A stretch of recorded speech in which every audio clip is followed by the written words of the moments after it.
So I'm doing grout here. I have a Polyblend sanded grout, 1/8 of an inch to 1/2 an inch gap, and I've already mixed it up. I'm using a bucket here, so I can't just use the grout float to just scoop it on. So I'm using my margin trowel to put it onto my float, and then you just push it into the cracks at a 45-degree angle. Got to kind of work with the different planes of the tile to get it in there. And after you get it in, kind of just make sure it's in. That one's falling out. Then you just go at a perpendicular angle to the wall and just scrape the excess off, like so. Now, I've never done this before, so I don't know if I could be doing anything better, but you know, it seems to be kind of challenging on the wall here, to be honest. Having a little bit of a hard time with it. Maybe my grout is a little bit too dry at this point, but let's see here. Just add a little bit of water.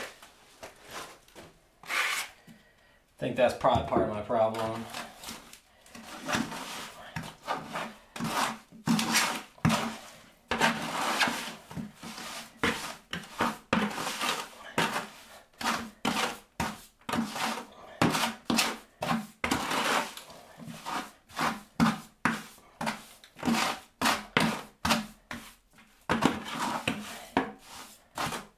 Okay, let's try this again.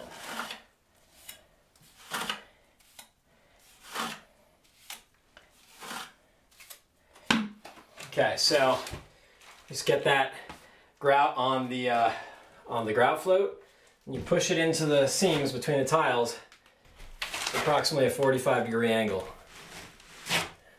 See how I'm getting it in there so it sticks? And then you just, with the float 45-degree angle, or sorry, with the float 90 degrees to the wall, perpendicular to the wall, you just scrape it off the wall. And it leaves this, you know, rough textured grout line. But we'll come back over the sponge with the sponge later and smooth that out. Now this is a little bit tricky for me because this is a wall. That makes it a little bit trickier as opposed to a floor. But also, I have travertine tiles that have, it's tumbled travertine, so it's got all these little holes in it. And the grout's filling up those holes, some of them.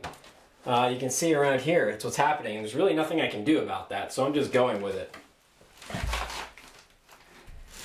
I assume I'm trying to avoid them as much as possible, but it seems to be happening regardless of what I try to do, so I'm just kind of going with it. It's not going to look horrible one way or another. Now around the various fixtures of the tub, I'm just using my margin trowel to get the grout in there because I can't fit my grout float behind these guys. Also, something to note here is as I'm going along with this, I don't know if it's because of the size of the grout joint or the fact that this is a wall, but it seems to be a lot easier to do this using the narrow end of the float instead of the long end, going like this instead. And having a lot better success with that. A lot more control and fine tune the grout a lot better. So I'm going to scrape down over here.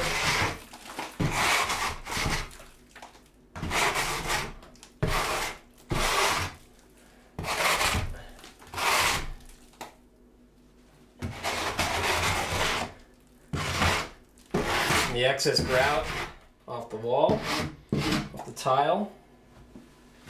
And now I'm going to sponge it. So you squeeze most of the water out of your sponge. You start rubbing that excess grout right off the wall. And in the process, you're also smoothing the grout lines that were all rough before. And evening out their depth and things like that. So what we're getting here when we do this is a haze on the tile. And we're going to keep rinsing out our sponge to clean it off, to keep trying to remove as much of that haze as possible. But later on, we're going to take a step to get rid of it completely, whatever's left.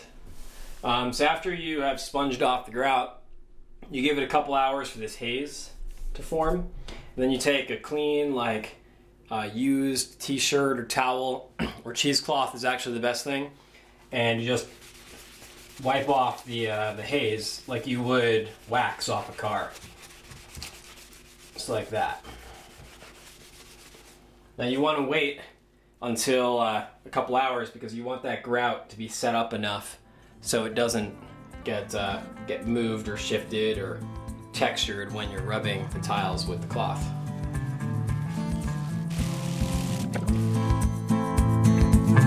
Now you can see here the toilet, this is where the toilet comes out, and the toilet's going to sit at floor level. But in order to accommodate the plumbing underneath the tub here, we had to do a 6-inch step.